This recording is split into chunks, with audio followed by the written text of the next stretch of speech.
Price Lord. கர்த்தர் நல்லவர். எல்லாரும் நல்லா இருப்பீங்கன்னு நினைக்கிறேன். ஆண்டவருடைய நாமத்துக்கு ஸ்தோத்திரம். மறுபடியும் இந்த வீடியோ மூலமா உங்களை சந்திக்கிறது ரொம்ப சந்தோஷம்.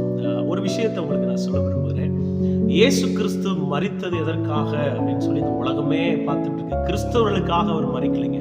இந்த உலகத்துல அவன் இருக்கிற எல்லா உயிரினங்களுக்காகவும் எல்லா மனுஷர்களுக்காகவும் இயேசு கிறிஸ்து இந்த உலகத்துல மரித்தார்.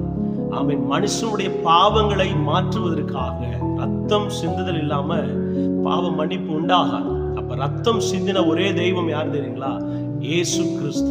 இந்த இயேசுவை நீங்க விசுவாசிப்பீங்கன்னா உங்க வாழ்க்கையில ஒரு பெரிய அற்புதத்தை, அடையாளத்தை இயேசு செய்வார். உங்க பாவத்தை மன்னிக்கிறதுக்காக, நம்முடைய பாவத்தை மன்னிக்கிறதுக்காக இயேசு சிலுவையில பலியானார்.